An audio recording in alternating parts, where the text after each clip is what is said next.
Hello everyone, my name is Rohan and today I'm going to talk about APIs and system calls. So let's start by understanding what exactly an API is. An API stands for Application Programming Interface, which is a software intermediary that allows communication between two applications where one application doesn't know how the other is implemented. An API can be considered as a set of commands or functions that programmers use to build software applications or interact with an external system. Main reason for using an API is that it provides developers with standard commands and functions for performing operations so that they do not have to write the code from scratch themselves. APIs are used in almost every software application and can be used in various computer science fields and domains. So before we jump into the operating system domain, let's understand the functioning of an API in a web application to get a better understanding. Whenever we use a web application on a device, the application connects to the internet and then interacts with a remote server. The web server then interacts and connects with the database, fetches or stores the data, interprets it, processes it, and performs the required necessary action and sends it back to our web application. The application then interprets the data and presents us with the information in the form of the website or the app. All of this communication between the web application, which is the front end, and the server and the database, which is the back end, happens with the help of an API. The web application sends a request to the remote server through the server API. The server then, based on the request, interacts with the database, fetches or stores the data, performs the necessary actions, and sends the response back to the web application through the API. So the working of a web application happens with the help of an API. Now let's jump to the operating system domain and understand what system calls are.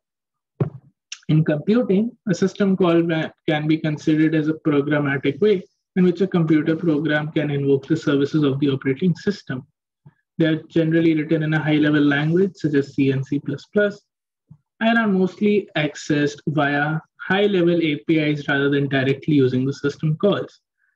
System calls are the only entry points into the kernel system, and the user process can enter from the user mode to the kernel mode only using the system calls. And any program which requires hardware resources will require to use system calls.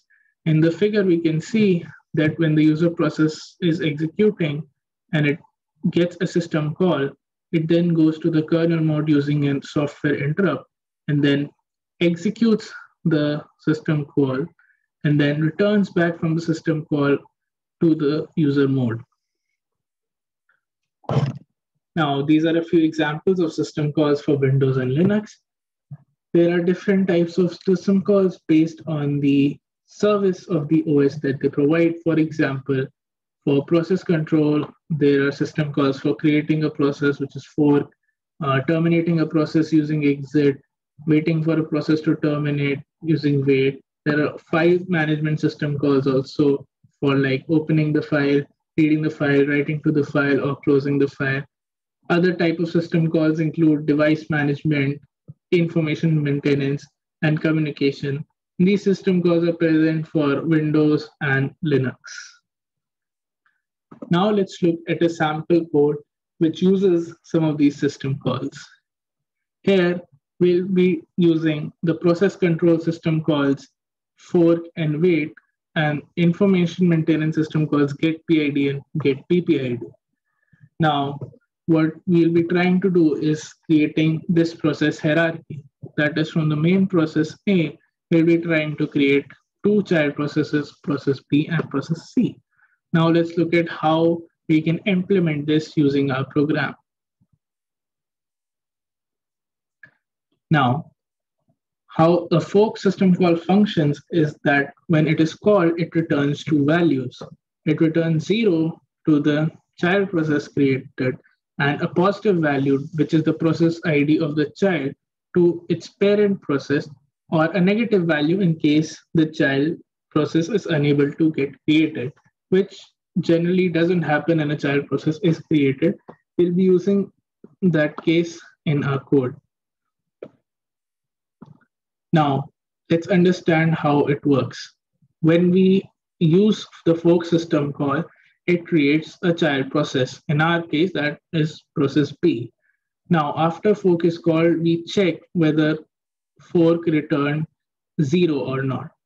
In case it returns 0, it means we are executing the child process, in our case, B. So inside our child process B, we print the process ID of B using the getPID system call, which returns the process ID, and the process ID of its parent A using the getPPID call, which returns the process ID of its parent. Now, when we look at the process A, it waits for its child process B to terminate using the wait system call. Once process B terminates, process A continues and uses fork again in order to create the other child process, in our case C. Inside our child process C, we again print the process ID of C and process ID of its parent A. And inside process A, we again print the process ID of A. Now let's look at the output to see whether the hierarchy has been created. In our output, we can see that the process ID of A as printed by its child processes B and C, and the process itself is same, meaning that the corresponding process hierarchy has been created successfully. Now let's try to expand this hierarchy and create two new child processes, process D and process E for process B. Let's see how we have implemented this in our code. Now, inside our main process A, we have used fork to create the child process B. Inside our process B, we'll use fork system call again in order to create our child process D. Inside our child process D, we are printing the process ID of D and the process ID of its parent B. Process B waits for process D to terminate using the wait system call and uses fork system call again in order to create the other child process of B, process E. Inside our child process E, we are printing the process ID of E and its parent B. Process B then waits for process E to finish execution and then prints the process ID of B and then process ID of B's parent, which is process A. Once process B terminates, we use fork system call again and process A to create its other child process, in our case C. We print the process ID of C and its parent A, and once process C finishes its execution, we print the process ID of A inside process A. Now let's look at the output of the code. If you look at the output of the code, we can clearly see that the process ID of B as returned or printed by its child processes D and E are same, and the process ID of A as printed by its child processes B and C and process A itself is also the same, meaning the process hierarchy has been created successfully. Now we can see that just for adding these two new child processes, how much length of the code we needed to add. And we can see how more the complicated and complex code became. We can consider another set of system call sequences for reading a file, such as acquiring a file name, writing prompt to the screen, reading from the file and writing on the screen or storing the read data in a buffer until the whole file is read, closing the file, writing the completion message on the screen, and then terminating normally. Now imagine if you had to use all of these system calls in a sequence using a program. How complicated or complex the program would become. Only if there was a way in which we could invoke these system calls using a single function. We'll look into that in later slides. Now let's look how a system call is implemented first.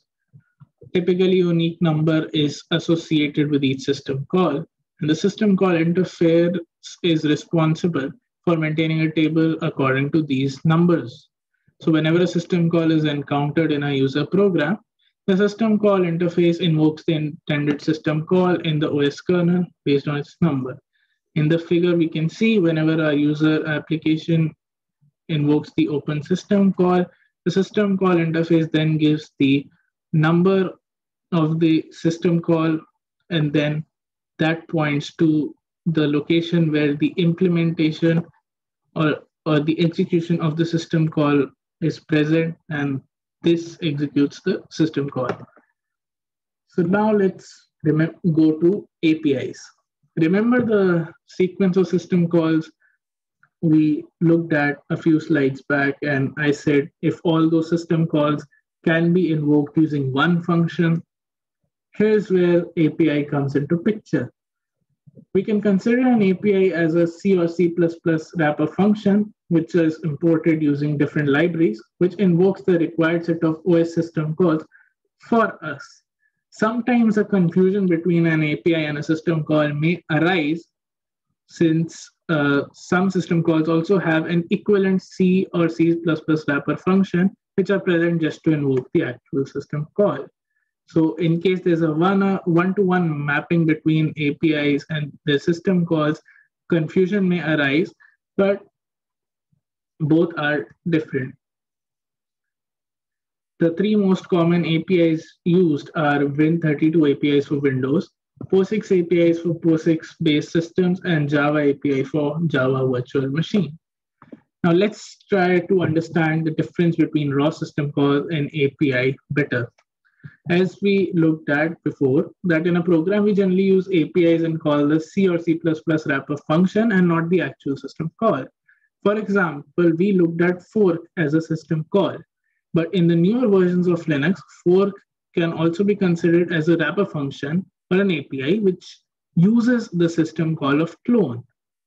Otherwise, in the older versions, it is used as a direct system call. However, the system call of clone also has an equivalent C wrapper function in the library and can be called using the following prototype. Or clone can be also used as a raw system call with a different prototype. The difference will become more clear by taking a simpler example of printf function, which is commonly used in C programming. Now the printf function uses the write system call, and here's how it works. Whenever in the user program it encounters a printf function, using the C library, it executes the printf function, and inside the printf function, it uses the write system call. Then the mode switches from user mode to kernel mode, and this write system call is invoked in the OS kernel, and the output is displayed.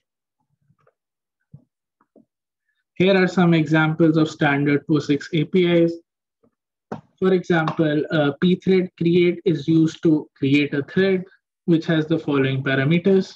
A thread is a pointer to a pthread object where the function can store the thread ID of the new thread, or we can say it is the identifier of the new thread created, and ATTR or attribute structure, which specifies the attributes of the new thread. A start routine, which is the function that the API thread executes, and the arguments which are passed through the function. The return value that the API gives is that if it is successful, it returns 0. Otherwise, an error number is returned, indicating the error if an error occurs. Another example is pthread join, which is used to wait for a thread to terminate and then join with the main thread. It uses two parameters, a thread identifier and a return value, which is a pointer to a location where the function can store the value passed to pthread exit, which is used to terminate a thread by the target thread. On success, it returns 0, but on error, it returns an error number. Another API using the time library is get time of day. It uses two arguments or parameters and gets the current system time. The first parameter is when, which is a pointer to a time val structure where the function will store the time. And another pointer is given as null. If not, then the behavior of get time of day will be unspecified. Let's look at a sample code which uses the above mentioned APIs. The code is for calculating the average of n numbers. And the calculation of the average is done in two ways. One by creating another child process and one by using a thread. Let's see how it is done. Inside our program, we have declared two time val structure objects, T1 and T2. We'll ask the user to enter the value of the n, and then the user will enter the n elements whose average is to be calculated. We'll then use the get time of day function and store the current time in the T1 object that we created. Then we'll use the fork system call to create a child process, and inside the child process, calculate the average of the n elements. Then inside the main process, we'll wait for the child process to terminate.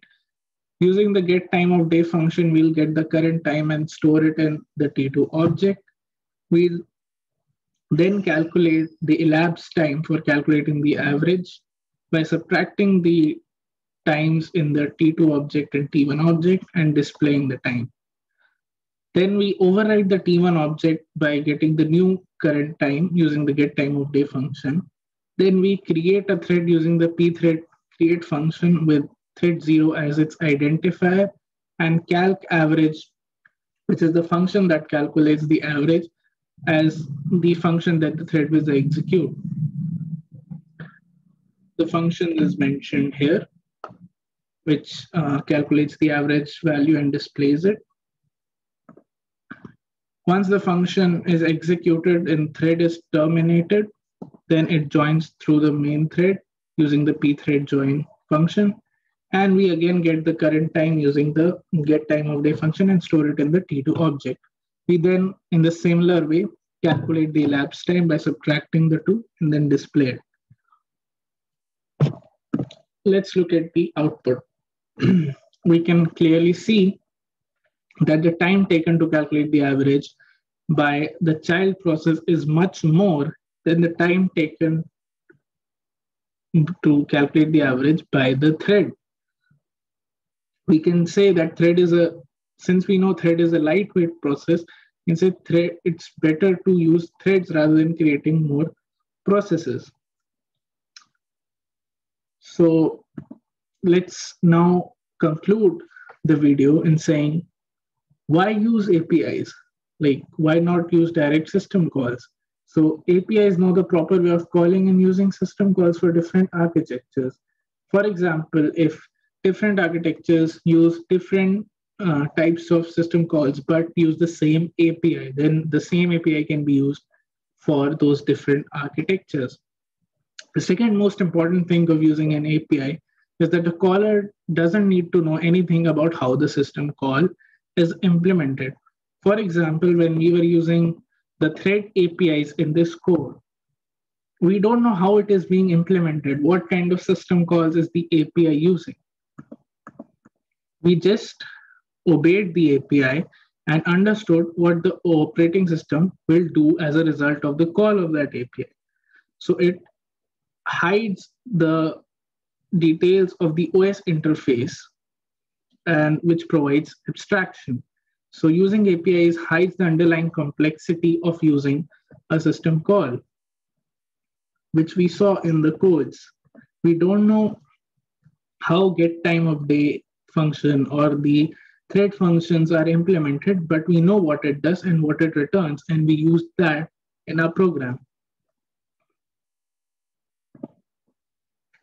So working with raw and actual system calls can often be more detailed and difficult to work with than using an API.